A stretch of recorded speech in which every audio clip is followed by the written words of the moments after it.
मेहुल अपनी गाड़ी से कहीं जा रहा था कि तभी उसे कॉल आता है कि शहर के एक ऑडिटोरियम में बेशकीमती हीरा चोरी हो गया है। मेहुल तुरंत वहां पहुंच जाता है। मेहुल सिक्योरिटी से पूछताछ करता है तो सिक्योरिटी गार्ड कहता है, सर सुबह तक के तो हीरा सही सलामत था, फिर अचानक देखते ही देखते गायब हो गया। मेहुल उस ऑडिटोरियम के मैनेजर से कहता है, सुबह से यहाँ कौन कौन आया था? तब मैनेजर कहता है, सर सुबह से तो यहाँ कोई नहीं आया, मेरी तो कुछ समझ नहीं आ रहा, आखिर हीरा गायब हुआ तो हुआ कैसे? हीरे की सिक्योरिटी बहुत टाइट थी, चारों ओर रेडार सिक्योरिटी भी लगी हुई है, अगर कोई अंदर आता है तो हमें सिग्नल मिलता है, पर ऐसा कुछ हुआ ही नहीं। मेहुल उस जगह को देखता है जहाँ पर हीरा था। वो जगह पूरे हरे कलर में पेंट की गई थी। मेहुल को शक होता है कि जरूर इस चोरी में मैनेजर का हाथ है। लॉजिकल आदमी मेहुल को मैनेजर पे शक क्यों जाता है, क्या आप सोच सकते हैं?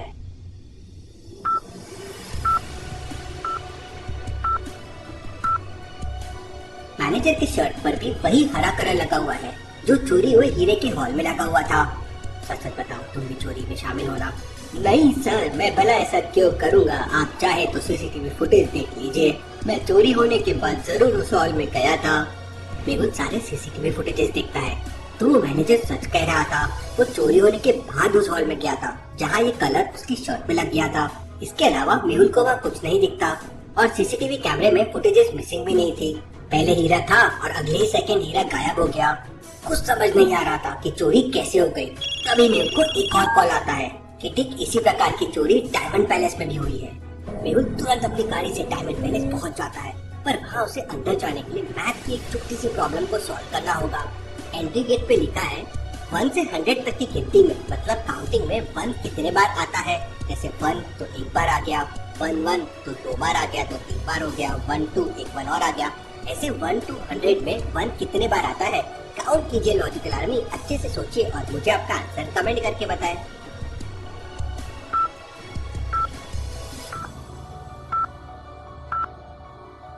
मेहुल बहुत ही इंटेलिजेंट जासूस है। वह तुरंत 21 टाइप कर देता है और डायमंड पैलेस के अंदर पहुंच जाता है।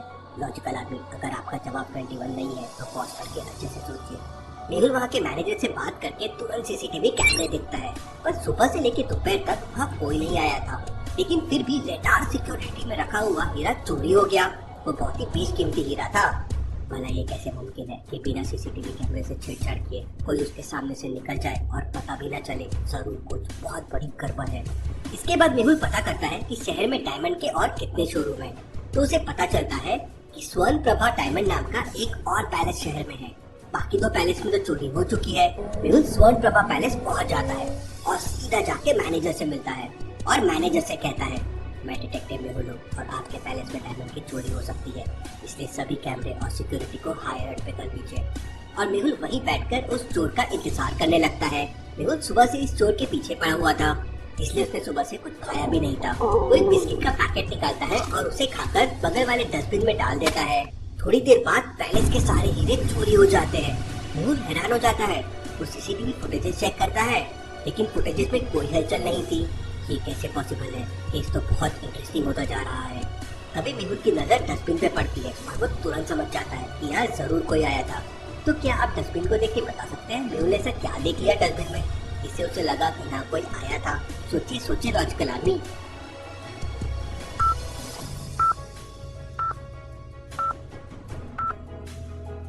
जब मेहुल ने बिस्किट खाकर उसका पैकेट डस्टबिन में डाला था, तब डस्टबिन पूरा खाली था, लेकिन अभी डस्टबिन में एक चॉकलेट का पैकेट भी है। मतलब किसी ने चॉकलेट खाकर यहाँ पे डाला है, मतलब यहाँ कोई ना कोई तो जरूर आया था।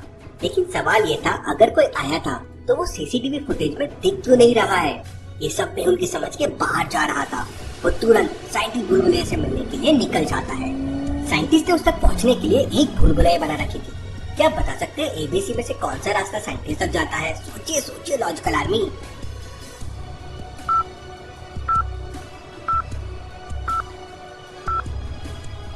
रास्ता भी साइंटिस्ट तक जाता है कुछ इस तरह से। मेहुल रास्ता भी लेता है और साइंटिस्ट तक पहुंच जाता है। मेहुल साइंटिस्ट को उस चोर के बारे में बताता है जो सीसीटीवी में दिख नहीं रहा था और चोरियां कर रहा था। तो साइंटिस्ट कहता है, इस दुनिया में भूत प्रेत जैसी कोई चीज नहीं होती और इस तरह की घटना केवल टाइम मशीन से ही संभव है। इसका मतलब टाइम मशीन बन चुकी है और ये काम केवल प्रोफेसर डेक कर सकता है। 10 साल पहले हम दोनों ने इस प्रोजेक्ट पर काम किया था, लेकिन सफल नहीं हो पाए थे। मेहुल तुरंत प्रोफेसर डिक के घर पे पहुंच जाता है। प्रोफेसर डिक का घर शहर से दूर एक जंगल में था और उन्हें अकेले रहना बहुत पसंद था। मेहुल उनके घर के सामने पहुंच जाता है। अंदर प्रोफेसर कुछ रिसर्च कर रहे थे। मेहुल उनसे टाइम मशीन के बारे में पूछता है तो प्रोफेसर डिक कहते हैं, हाँ, ये टाइम मशीन मैंने बनाई है और मैं इससे जो चाहूँ जब चाहूँ कर सकता हूँ और शहर के सारे हीरे मैंने ही चुराए हैं। तो मेहुल उनसे पूछता है, आपने हीरो की चोरी कैसे की? मैं स्वर्ण प्रभा पैलेस में खुद था और वहाँ से आप हीरे लेकर निकल गए और मुझे पता भी नहीं चला। सीसीटीवी कैमरे में भी आपका कोई इमेज नहीं था। ऐसा कैसे संभव है? तो प्रोफेसर डेक कहते हैं, बच्चे, अगर तू मेरे एक सवाल का जवाब देगा तो मैं तुझे सब बता दूंगा। पूछिए सर। तो प्रोफेसर डेक मेहुल से पूछते हैं, वक्त क्या है, समय क्या है? तो मेहुल तुरंत कहता है, सर, लगातार चलना ही समय का नाम है और कभी ना रुकना ही समय का काम है। तो प्रोफेसर डक जोरों से हंसने लगता है और कहता है, मैंने इस डेफिनेशन को बदल दिया है। अब मैं टाइम मशीन की मदद से समय के पीछे जा सकता हूँ। और वो मेहुल को बताते हैं कि उन्होंने किस तरह हीरो की चोरी की। टाइम मशीन की मदद से मैं खुद को समय के पहले ले जा सकता हूँ, जिससे आज में तुम मुझे देख नहीं सकते। और फिर वो मेहुल को अपने साथ टाइम मशीन की मदद से स्वर्ण प्रभा पैलेस उसे दिन में ले जाते हैं जब हीरे की चोरी हुई थी। मेहुल देखता है कि प्रोफेसर डेक बिल्कुल आराम से आते हैं और हीरा उठाकर चले जाते हैं। और उस समय उन्होंने एक चॉकलेट खाई है और उसका पैकेट डस्टबिन में डाल दिया था और उन्हें कोई देख नहीं पाता, क्योंकि वो आज में नहीं बल्कि किसी और समय में आए थे। मेहुल सारा खेल समझ जाता है और प्रोफेसर डेक से कहता है, सर, मैं आपके टैलेंट की कदर करता हूँ, पर आप इसका गलत उपयोग करके सही नहीं कर रहे हैं। तो प्रोफेसर डेक कहते हैं, बच्चे, तुझे अभी पैसे की कीमत नहीं पता है। पैसों से सब कुछ किया जा सकता है और मैं जीनियस हूँ, तुम मुझे हरा भी नहीं पाओगे। और वो वहाँ से टाइम मशीन की मदद से गायब हो जाता है और मेहुल तुरंत वहाँ से अपनी गाड़ी में निकल जाता है और वापस साइंटिस्ट बुलबुलैया के पास पहुँच जाता है और उनको सारी बात बताता है। 10 साल पहले हम दोनों ने मिलकर एक टाइम मशीन बनाई थी।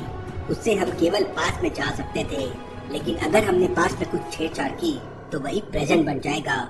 इसलिए हमने उस टाइम मशीन को यूज नहीं किया था। और फिर साइंटिस्ट मेहुल को उस टाइम मशीन के पास लेके जाते हैं। Interesting, very very interesting. अब मैं इस मशीन की सहायता से पास में जाऊंगा और प्रोफेसर डेक को पकड़ने का कोई तरीका ढूंढूंगा जिससे वही प्रेजेंट बन जाएगा और फ्यूचर में प्रोफेसर डेक पुलिस की गिरफ्त में होगा। मेहुल उस टाइम मशीन की सहायता से पास में जाता है और उसी स्वर्ण प्रभा पैलेस में जाता है जहाँ हीरो की चोरी प्रोफेसर डेक ने की थी। वहाँ चॉकलेट खाते हुए प्रोफेसर डेक आते हैं और चॉकलेट का पैकेट डस्टबिन में डालकर हीरा उठाने लगते हैं। उन्हें लगता है कि वह इस समय पास्ट में है और उन्हें कोई देख नहीं रहा है, पर मेहुल पूरी तैयारी के साथ आया था। वो उन्हें वहीं पकड़ लेता है, पर प्रोफेसर डेक टाइम मशीन की मदद से तुरंत अपने फ्यूचर में चले जाते हैं, जहाँ वो मेहुल से छूटकर भाग जाते हैं और मेहुल उन्हें पकड़ नहीं पाता। मेहुल तुरंत प्रोफेसर डेक को पकड़ने के लिए डायमंड पैलेस यानी कि अपने दूसरे पास में जाता है और प्रोफेसर डेक के आने का इंतजार करता है, पर प्रोफेसर डेक नहीं आते। वह उस दिन के एक दिन बाद यानी फ्यूचर में आते हैं और चोरी करके चले जाते हैं और मेहुल कुछ नहीं कर पाता। अब मेहुल के पास प्रोफेसर डेक को पकड़ने का एक आखिरी रास्ता बचा था, शहर का ऑडिटोरियम। वो शहर के ऑडिटोरियम में 2 दिन पहले ही पहुंच जाता है और हर जगह छुपे हुए कांटे डाल देता है। 2 दिन बाद प्रोफेसर डेक वहाँ आते हैं और मेहुल कांटों को एक्टिवेट कर देता है। प्रोफेसर का पैर उसमें पड़ता है और पूरे पैरों में गड्ढे हो जाते हैं। वो कांटों में फंस जाते हैं, दर्द से चिल्लाने लगते हैं, खून निकलने लगता है। उतने में मेहुल उन्हें पकड़ लेता है और उनकी टाइम मशीन डिस्ट्रॉय कर देता है और पूरा प्रेजेंट चेंज हो जाता है और प्रोफेसर डेक पकड़ा जाता है। Thank you.